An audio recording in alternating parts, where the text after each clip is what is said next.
Welcome to Intimate Conversations, where we support you healing heartbreak so that you can live fully embodied, unapologetically, and deliciously free, being exactly who you are. I'd be honored if you'd please subscribe if you haven't yet already, and definitely share us with a dear friend. Okay, you luscious creature, it is time to get intimate. Hello, you delicious people, and welcome to another episode of Intimate Conversations. We've got a gorgeous woman from the other side of Mother Gaia. Emma Dunwoody is with us today, and she's a qualified master coach and a human behavioral scientist who wakes people up to the power within them using human design. Before we have started with this interview, she got it all ready, and we're going to reveal to you that I have the same chart as somebody very special to her. So this is already off to a good start, this incredible interview. So human design, if you don't know, is a system of self-knowledge and guidance unlike anything else that exists. And Emma's vision is to take human design mainstream so it can become more widely accepted than any other global profiling, behavioral, or healing system. And she believes it will transform personal development, education, and business forever. And she really wants to inspire everyone to unlock their inner wisdom, take their power back, and feel deeply confident in the decisions that they make. And this will create a population that values themselves and courageously lives their truth, which will deliver us to a new paradigm of peace, joy, and abundance. And I can tell you right out of the gate, when I've got shivers, when I read a bio, we're on to something good, people. So welcome, Emma. And I'm so grateful for your generosity to read my profile and share with people what this is all about. Oh, you're so welcome. And thank you so much for having me, Alec. I'm already so excited. I love your energy. This is going to be so much fun. Oh, thank you. We've got like the dogs. They're not eating the plants in the background. Yeah, they've gone. They've moved on. So just a brief moment about where you're from Australia. Where do you live? There's surfers in the picture in the background. Are you like a beach girl? There is. Yes, and yes. I live in a beautiful town called Byron Bay. It's the far north coast of New South Wales. And it's so funny because often when I'm interviewed on US podcasts, they're like, that's where the Hemsworths live, isn't it? I'm like, yes, it is. Like, we literally just saw Chris Hemsworth yesterday. Nice.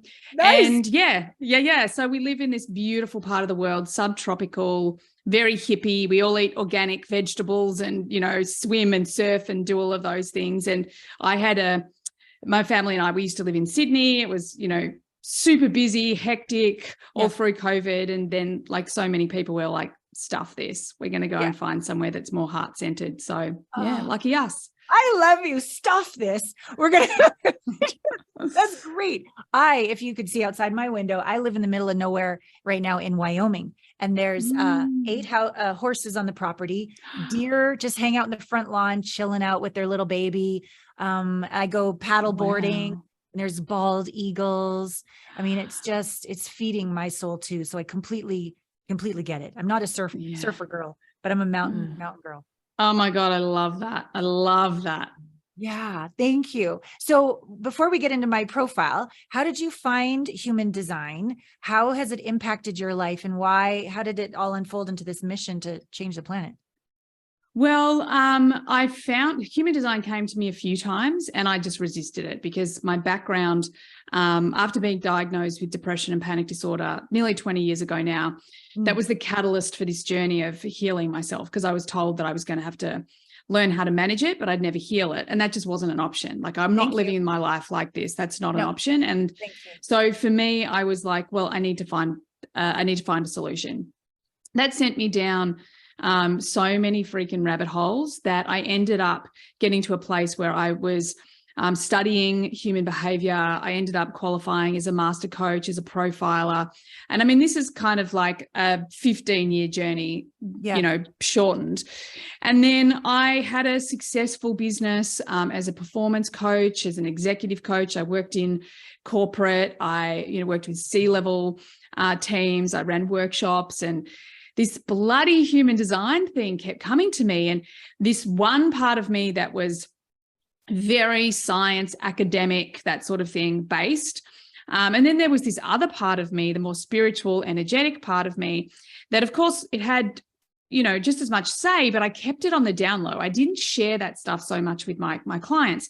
Yeah. And in 2018, I went and walked the Camino de Santiago, which is a pilgrimage. It starts in the south of France and all the way through the top of Spain. I know exactly it, like the pilgrimage, Paulo Coelho, right? Yeah. Exactly. Wow. Exactly. Right. And part of that, the intention that I set was, like, what is my purpose? I need real clarity, because I've, healed my mental health, healed my marriage. I live where I want to live. I've retrained. I've got this successful business, 2 amazing kids, a husband that I love, but there's still something missing. Whoa. So I went and walked the Camino, and one of the things, and as I walked it, you get to this place on the Camino where you carry a rock, or in my case, I carried a crystal, and that crystal holds the thing that you want to let go of. And the thing that I wanted to let go of was this fear of, fully being myself, of fully stepping into my potential, fully, being whoever I came here to be. Yeah. And I placed that crystal, and at the time I didn't realize the impact. And the impact was that what that meant was that I was going to start introducing human design. And that scared the crap out of me, because as I said, because I was so connected to academia, to science, to research. And there was my ego saying, well, is this really science? So I went down that path of going, okay, well, I need to run this experiment. I need to do it. So I started talking to my clients, and I'm talking about very masculine, C-level leaders. And from the first client I asked, I noticed something.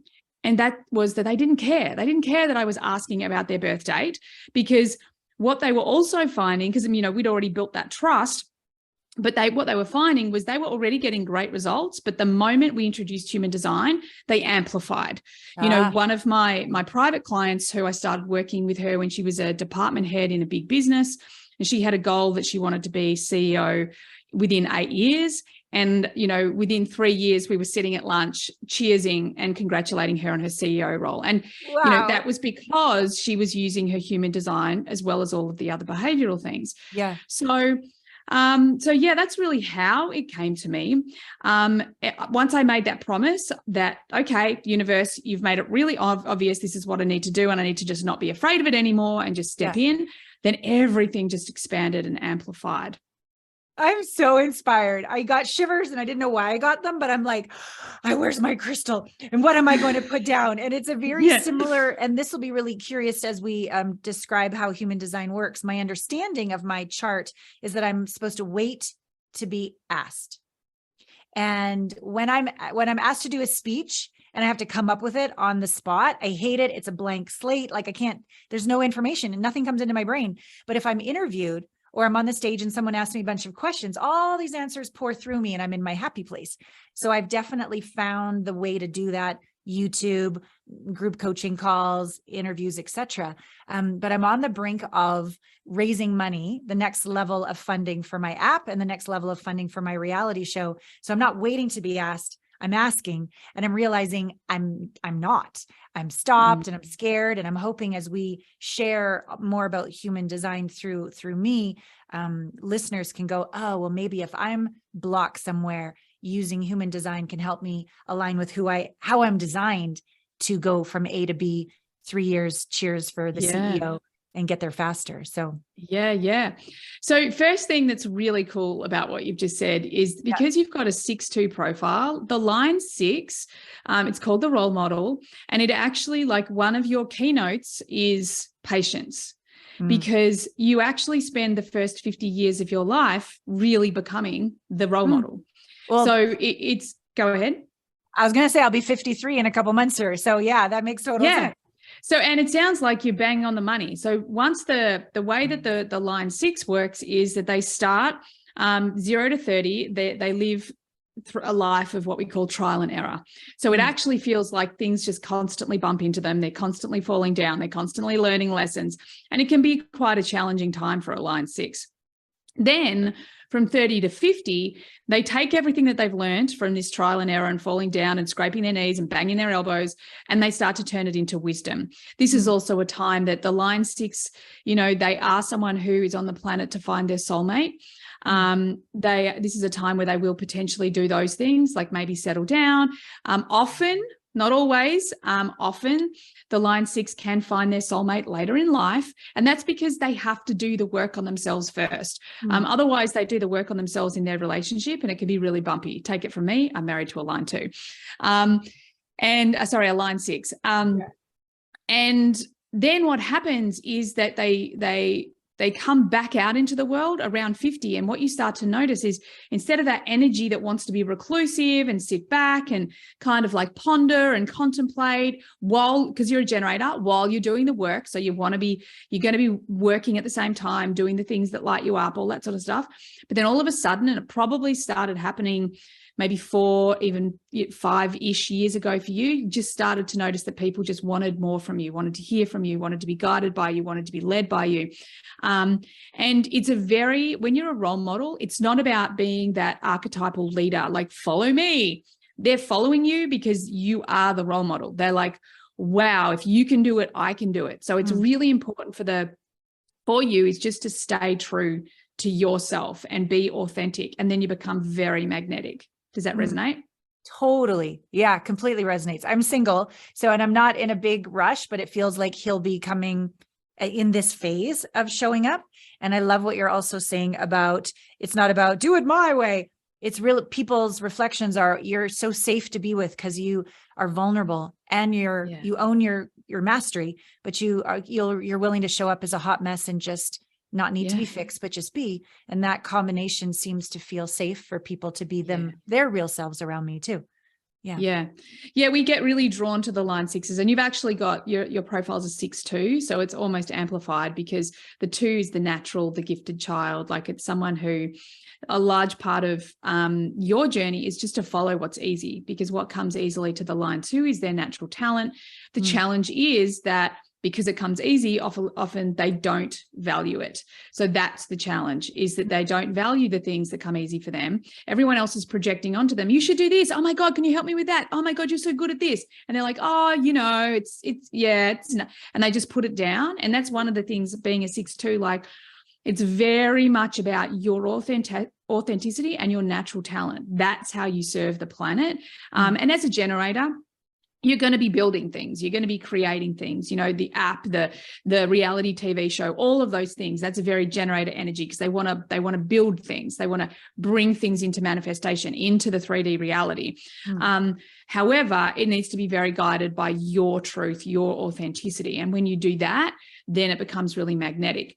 And the other piece I just want to go back to is being a generator, you don't necessarily yes, you need to respond. Okay. So we talk about strategy and authority. These are the 2 most important things in human design. Your strategy is basically how the universe speaks to you. Your authority is how you speak to the universe. And it just is that communication loop. And when that communication loop is in alignment, then you just get guided. You get to go where you need to be going and where you want to go. And you being a generator, you are constantly in response. So let's say you have an idea, and this has happened to me so many times because I'm an MG, a manifesting generator. So you have a thought, you have an insight, you're inspired by something internally, and you just write it down or just acknowledge it and then wait for the external reality to almost validate it in some way. And then as soon as that happens externally, then you'll feel that sacral go, I've got energy for this. Let's do it. And that's the cue that you need to put it into action. And one of the things I think with you, and it's interesting maybe where you're at, is because you've got a particular channel, it's the 3457, which is, it's like the most powerful gate, it's the power of the great, connected to intuition. And what that means is that you have this very, very fast energy. So you could be responding to things externally all the time, but it's so quick that your mind's not keeping up. You kind of might not even realize that you're responding to something. And the way you know you're responding to something external is flow. You'll be in a flow state. Things just the dominoes just keep falling. Does that resonate? Yes. not so much that I don't really, I feel in my life, things are actually falling away for flow right now. Yeah. And something, because we just met a few minutes ago, the actual connection to my sacral has been very blocked. I've been going through this entire year of PSI, psychedelic somatic integration therapy. I've been doing work for 20 years, but not able to get in to really hear my intuition. Very, very big heart, which I've been using as my intuition because I can sense a lot and I'm connected to source, but I couldn't really get in there. And now that I've been integrating a lot of past traumas, I feel like I've got a basement.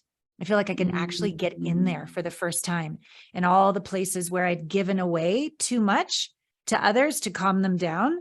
And now I'm taking my power back. They can't be in my field anymore. And there's a lot of falling away.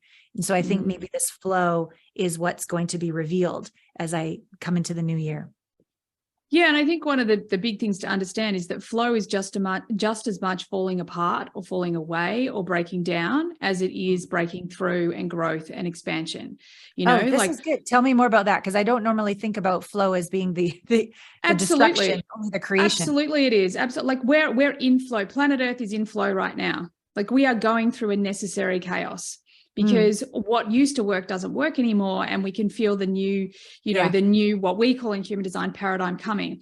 So flow is actually being able to be in a chaotic state and be like, but I'm aligned. I know where I'm going. Yeah. I'm listening to my body.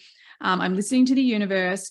And because what's happening in a flow state, we are surrendered. Okay. Yes, and when we surrender, we stop hanging on to the things that our ego is like, you need to hang on to that because otherwise it's bad, So actually, I would say that as things, people, experiences, relationships are falling away, that's a really good sign, because wherever there is an end, there's a beginning, and I was actually having this conversation about death of all things in a class.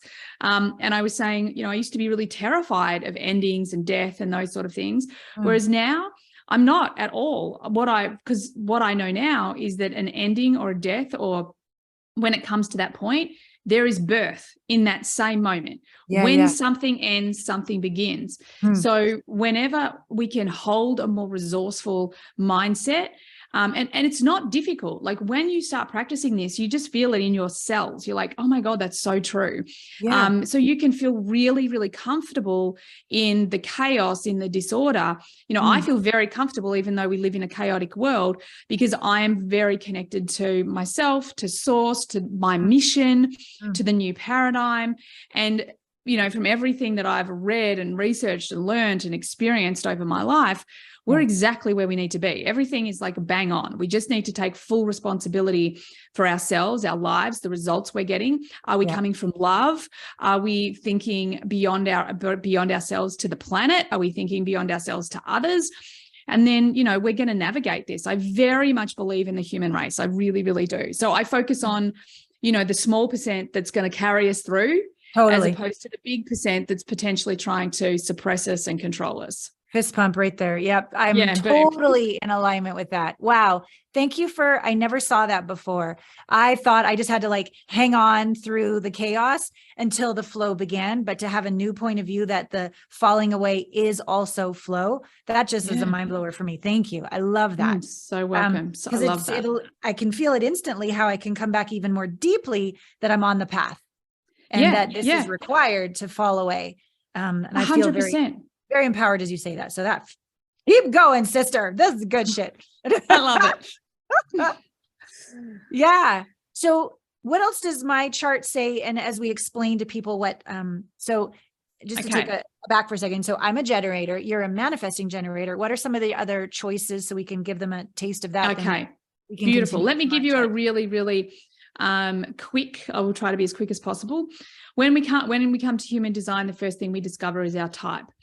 There are 5 types. We've got a manifestor. Manifestors are on the planet to inspire others into action. These are the people who they are initiating new things. They're trailblazers. They start things. They can be people who you either A manifestor is on the planet for their people because they're going to inspire people like you and I to put this inspiration into action, to build something. Yeah. So often a manifestor is, they need their people. And if you're not their people, then you're not going to resonate with them. And if they are your people, you're going to be like, oh my God, this person is amazing. So manifestors. Then we have generators and manifesting generators. So a manifesting generator is a hybrid between a manifestor and a generator. Yep. And they're both fundamentally generator types first, and they're on the planet to build and to do the work that they love. They're really the types that are going to bring things into manifestation. Now, if you're any of the other types, it doesn't mean you're not going to be successful in business. So don't worry about that. It doesn't mean that you can't call in your dream partner, soulmate. Doesn't mean that. It just means that a large part of your mission, your purpose this time around is to do the work that lights you up and build something that is meaningful and exciting to you. Yes. Then the manifesting generator, as I said, is a hybrid between the two. And the MGs are a non-linear being. Like, we don't fit in. I mean, actually, all the types don't fit in. The whole point of human design is none of us fit in. There is no such thing as fitting in. We're actually perfectly unique and differentiated. I love it. But the MGs, we're non-linear beings. So we're people who will tend to, like, we skipped from job to job way before the millennials did. Do you know what I mean? Like, we were constantly dipping in and dipping out. So they're non-linear beings that like to break things and remake things. They tend to be quite fast and energetic people. I just want to go back to generators for a minute. The big gift of the generator and the manifesting generator is that they're very magnetic. When they're aligned to what they love, they call in people, places, opportunities. They call everything to them. So they're always in response, okay? This is the thing. Where a manifestor, they initiate. Then the fourth type that we've got is the projector. The projector is, they're on the planet to be guides, okay? So if the manifestor starts it, initiates it, the generator, manifesting generator builds it, the projector says, how about you tweak this, improve that, change this, and they're all about efficiencies. They can see the things to fast track growth, success, love, whatever it is. So they tend to be quite specialized, and they actually have to wait for an invitation. And if you're a projector, the most important thing for you to do is see yourself, recognize your value, work on your self-love, self-worth, and really, value what you bring to the world. Because when you see you, the rest of the world sees you. But if you don't see you, you just constantly try to force yourself to be seen. And it's crickets, and that can be really, really painful, Sure. So that's very important. And then the last type is the reflector. And the reflector is, it's only 1% of the global population. And it's interesting, I've spent a number of years working with reflectors and really getting to understand them, because there's not a lot of information out there on them. Because what they actually do is they reflect back who we are, who the family is, who the group is, who the team is, who the business is. They're constantly reflecting back. So we don't actually see them very well unless we're consciously like getting out of our own ways or getting out of our own ego, or our own projections, or those sort of things.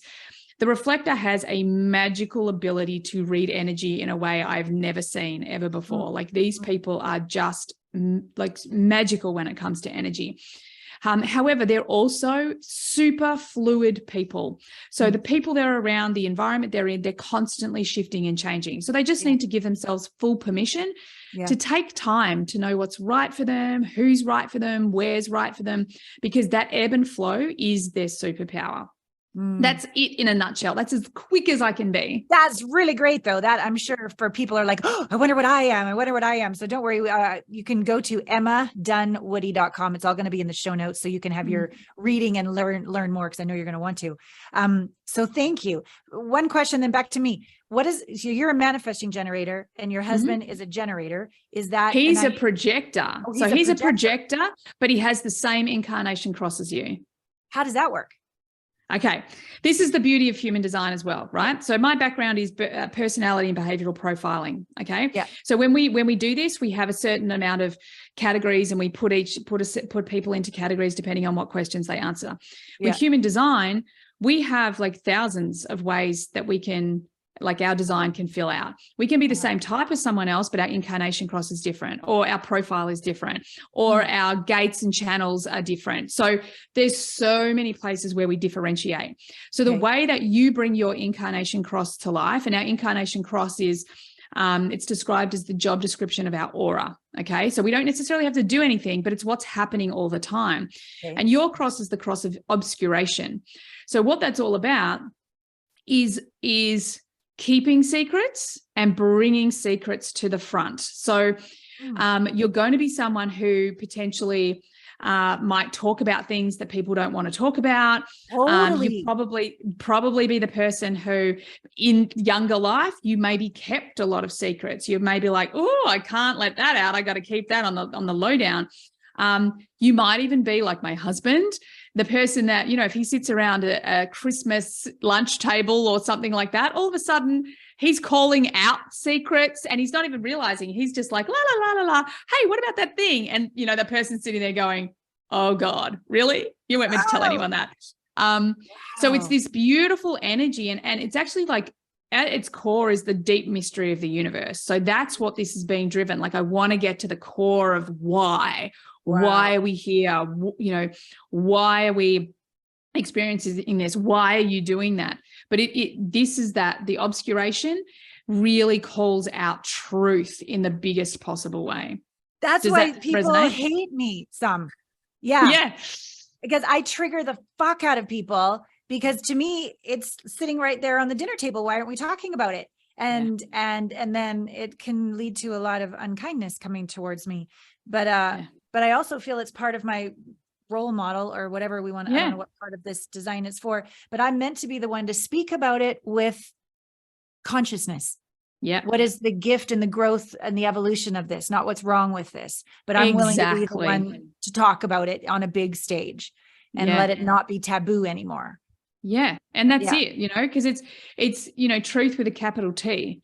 Totally. It's how we get to the bottom of, you know, releasing the ego and connecting deeper to the heart, to the soul. Yes. You know, and really understanding consciousness. You know, ultimately it's consciousness is what we're talking about. And, you know, what you're talking about is helping people unlock shame and guilt and all of these things, because they're ego constructs. They're not reality. And your cross brings into the world, like, you know, there's a level of, when people surrender to it, there's safety. You know, it's safety. It's that ability to let go of the guilt and the shame and the secrets and the lies and those sort of things, you know. Yeah. So it's a steward for truth with a capital T. That is 100% bang on what I do. And it feels like such a privilege and honor to be that space to help clean out that shame and guilt and hiding. And there they are, just unapologetic without even trying, and free. And that is so beautiful. I love that. And it's, you know, it's really a magical gift to give to the world. I think it's like the universe puts us all together perfectly. You know, human design talks about getting out of the head and into the body. The question I get a lot, you know, we focus a lot on purpose, and everyone's like, what's my purpose? What's my purpose? And they're trying to think up their purpose. Right. And I'm always like, you're already doing it. You're already on it. You know, my catalytic moment for my purpose was when I was diagnosed with depression and panic disorder 20 years ago. That's when my purpose went, okay, where a go. But if you asked me back then, are you on purpose? I'd be like, no, I am so far away from it. But I had to go through that journey. I had to become that person. And that's all part of the purpose. It's all part of the hero's journey. But one of the things I love about human design is when you start to put together the puzzle pieces. So as I said, my husband is a cross of obscuration. One of my highest values is truth, right? And throughout our time together, and one thing that my mother never told the full truth, right? And even to the point where when we were moving her into a home, Justin went to pack up all of her stuff and do all the things, and all of these secrets just came out. Like, we're like, what the, like, how do you keep these secrets for all those years? And so he didn't do anything. He didn't consciously say, I'm going to go and find the secrets. Right. But this is the energy that this cross brings. You know, my eldest son's a cross of the sleeping phoenix, and this is energy that's all about helping rise from the ashes. And the moment he was born, was a catalytic moment in my mental health. He was just born, and all of a sudden I started to really rise from the ashes. So this is how beautiful human design is, that we don't have to think it or do it. Yeah. We just have to learn to release all the things that are getting in the way of fully expressing our design. Wow. I love it. I love it. I can't remember what my son is, but maybe I'll follow up with you and see definitely all that, because isn't it wonderful that them just arriving is a gift in so many energetic ways. So many ways. Beautiful. Well, as you continue to look at my chart, given that I'm an intimacy expert, we've got the app, we've got the TV show. I've also got that what happened with all of the trauma is a criminal court case coming up from assault. And that's something that it got that bad for me to wake up and go, what is going on? That I'm intelligent, I can help other people, but I keep attracting worse and worse abusers. And then getting the trauma healed within my body so I can drop into apparently the source of my type or whatever, the generator is in my sacral. So if I couldn't hear it, couldn't access it. And so then the self-forgiveness around that, and also the sharing of that with others, has been beautiful. Yeah. And what's really interesting, and I'm just quickly I just want to confirm something. One of the things that's my superpower is and in my design is like, I'm really good at patterns. And what our human design sort of shows us is the patterns of who we are. And when we can read the patterns, we then can almost tell the story of our life. We can tell the story of who we are. And one of the patterns that's kind of really shows up, you have 3 of the 4 gates in a particular part of the circuitry that's called the defense circuitry. And it's actually where sex, love, war, having babies, raising children, like all of these things live in this place. And the shadow state of one of the gates in particular is actually conflict.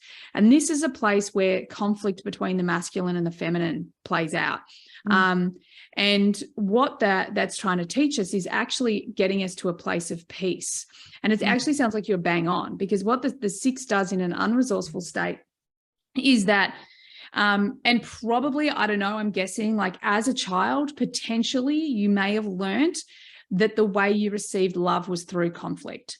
So what happens is that becomes an imprint, especially because you've got this particular gate in your design. And it's in a part of your design that talks about your external reality. Okay. So it means that you're going to bump into this and it's going to be big and impactful. So what happens is that you grow up thinking that conflict is how you receive love, instead of knowing that in that same place lives peace. Lives this beautiful equilibrium between the masculine and the feminine. And it sounds like this is that process that you're going through, but we have to go through that shadow to actually experience those higher expressions. Totally. But and because you're a line 6, one of the things about being a line 6, and you have, the gate 6 is in line 6 as well. Oh, wow. And it's in line 4. So what that really means is that you're really like emotional intimacy, almost like your sexual energy. You're rewriting the rules. You're revisioning what this means for the world, and you're obviously doing it through your own journey, your own healing journey, your own experiences, and then that line 4 really indicates that you are going to take it out to the people, to your people, and share this new way of seeing things. And there is, because you have the rest of the defense circuit, it's almost like the metaphor that we use is the first part of it is about, bringing the 2 people together, placing the seed, having the baby. And then the second part of the defense circuitry is about nurturing the baby, raising the baby, and then teaching it its new values, like what are the values of the tribe. And you have all that circuitry. So it's like, what I feel for you is like, in your trauma, in this really challenging part of your life, you're actually now rewriting the rules. And yes, you are around sex, intimacy, and then what that means, like what comes from that. What evolves from that? Is it just, 2 people come together, have a great time and leave? Or is there a continued unfolding journey and that sort of thing? And your energy sort of says there's a continued journey, whatever that may look like. Does that resonate with you? Yeah, it's fascinating to me. Yeah, it's fascinating because you don't, again, we just met like less than an hour ago, but first marriage over pretty quick. Well, 6 years, no kids. Second marriage over within a year. Mom dies, new baby's born, 12-year custody battle. That's the second one. And then third, not marriage, but the physical stuff that made me go all the way back to childhood to resolve all of that trauma. And so I've learned so much about masculine, feminine, so much about hiding our truth or those secrets, like you were saying earlier, and yet drawn to the wound to heal, drawn to the where there could be peace. You said there was conflict or could be peace, drawn to the no, there's another way. Yeah. And the line 6, this is the other piece about being a line 6, is that you're on the planet to find a soulmate. The line 6s are always looking for something special, someone special. And the challenge, and again, no surprise that you would have had, first marriage, second marriage, third relationship. Again, the line 6 is still looking for something special. They kind of see the world that way. They know that magic exists and they want to experience that magic. So oftentimes, and I mean, as I said, I'm actually married to a 6-2 profile as well. And we went through a really bumpy stage because, like what happens with the 6 is that until they're ready to do what you've just done, like really look deep inside themselves, they're just projecting all their pain onto their partner. And then what that does is it makes that line 6 go, well, you're not special, I'm leaving. Or you're not special, I'm going to, unconsciously drive you away.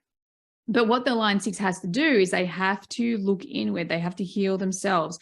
And when this happens, it's like the heavens open, the angels start singing. And I know for me, I feel very grateful. I was talking about this within my membership community because we just did a panel on line 6s. So they were all sitting around talking about this experience of being a line 6. And they were all talking about it from your side of the fence, like, oh my God, and there was a lot of similarities, like people have had like big significant relationships and marriages and that sort of thing, and they're still looking. And then others that have been in long-term relationships.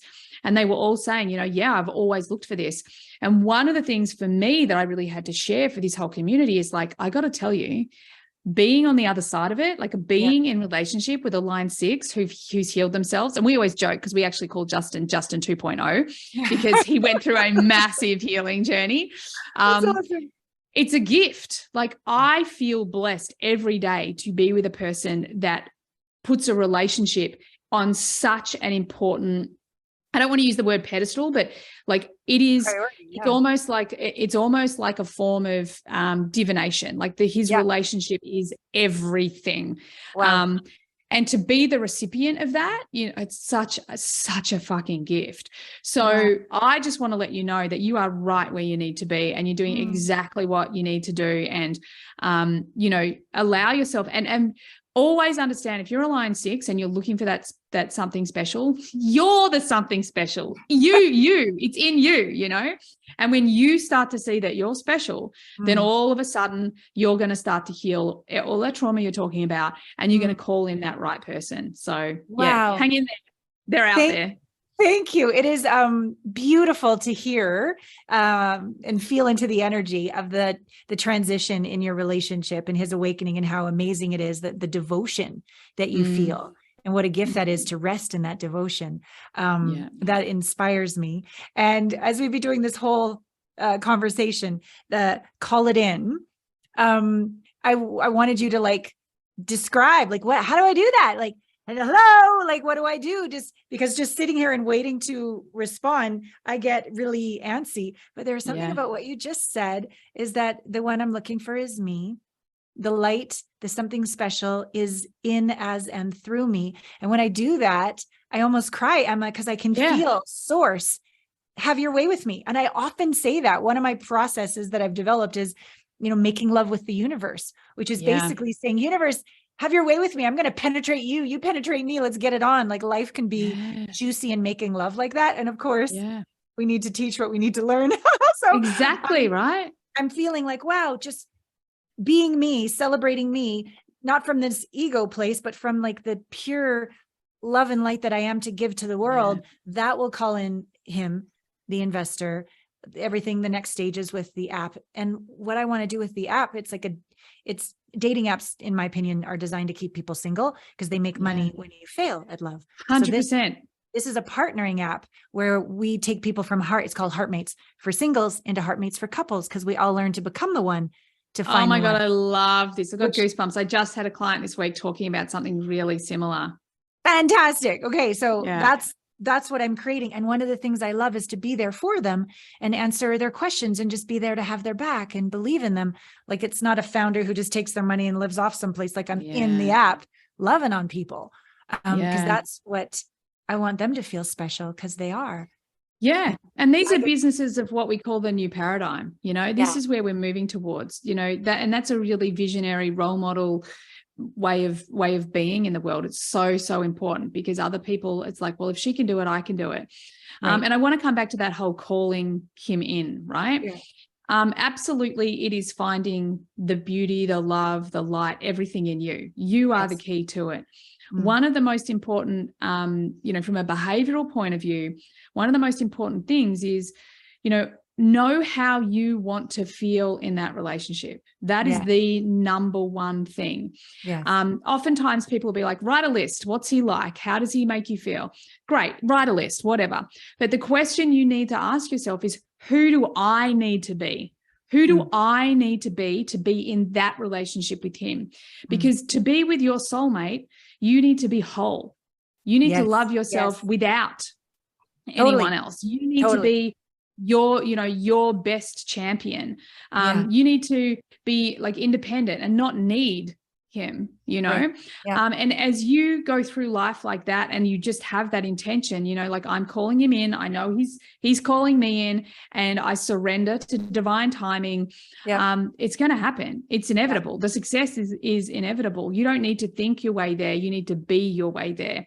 So really finding that specialness in you and making sure, like, again, because I'm a 3-5, I'm very practical. So how we bring that back down to earth is that every single day you journal. Today I rocked out, and finish that sentence. Something that you rocked at. Today I love about myself, the things that you love about yourself.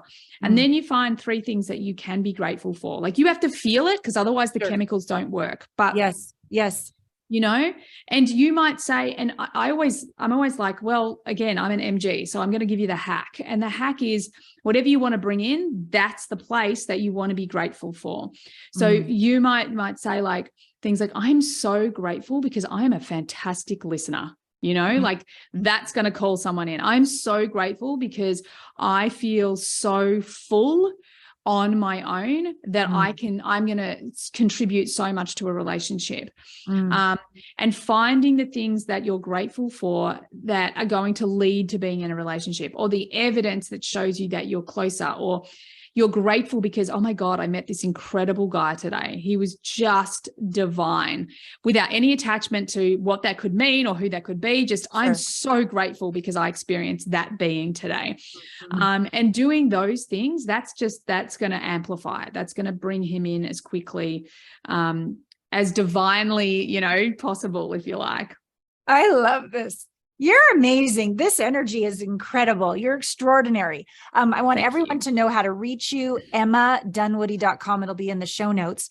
Tell us a little more about how you'd be delighted to work with people and how they can play with you. Oh, I love this. So there's a bunch of ways, because I'm a manifesting generator, so I'm a multi-passionate person. I do a bunch of stuff. But to make it super, super easy, what you want to do is, if you're curious about human design, or even if you know a lot about human design, what I recommend is go to our website, EmmaDunwoody.com, get your free chart, and then go to my podcast, which is the Human Design Podcast, and go and unpack your chart. There's actually an episode that says start here, and you can go through every part of your chart and unpack it. And that's, you've not spent a cent by that stage. If you love it, I really encourage you, like, from my whole heart, to come and join HDX, which is our membership. It's everything. It's like an encyclopedia or a library full of the coolest people you're ever going to meet. You know, all of these amazing things happen there. You're going to learn everything. You're going to be able to use it within business to unpack your chart, family charts, kids charts. There's all these different experts and specialists in there to help you on your healing journey or your success or whatever it is. And at the end of the day, it's the people, you know, they're amazing. So, there are other ways, but they're really the best ways to come and join the community and work with me and really start to connect with that greatness that you know lives inside of you. It's time for that to shine. The planet needs you to access that greatness. Absolutely. Friggin' and totally agree. Canadians love Australians. we get on the same. It's beautiful. So much. So, viewers, I want to be noting of her time. She's got a hard stop in a few minutes here, but this has been filled with aha moments. Please take a moment after this to go to her site, download your chart, listen to the podcast, take an action so that listening to this literally change the trajectory of your life. Let it impact you that deeply. And all that she's been sharing, that when you are your authentic self, that's what we're doing. We're not trying to get somewhere. We're just peeling away the layers to who you already are. Delicious and yummy. So thank you for being with us today. Your last thoughts from your beautiful heart to all of our viewers and listeners would be? Believe in yourself. Believe in yourself, you know, that feeling deep inside of you that you have more to give or there's more of you that wants to come out. It's real. It's calling to be seen and felt and expressed. So please believe in yourself and find ways to shine, because planet Earth, the human race, we need you right now. So it's time to let go of the fear and really, really believe in the magic that lies within you. Absolutely. So just imagining Emma on that walk, the Camino de Real, with her crystal. And that as we end this episode, we are all going to let go of our stone or our crystal of what we're afraid of and step even more fully into our glory for ourselves, for our families, for our businesses, for this planet. So until I get to meet you in person, sister, it's been a pleasure. And I love you all. And thank you for being with us on Intimate Conversations. All my love is with you. I've got you. Thank you for joining us for another edgy, transparent episode. I invite you to dive deeper with our intimacy blind spot assessment found at alanapratt.com so you can stop unknowingly repelling the very love, intimacy, and connection you desire. Thank you for being who you are. I love the shit out of you. So until next time, I've got your back.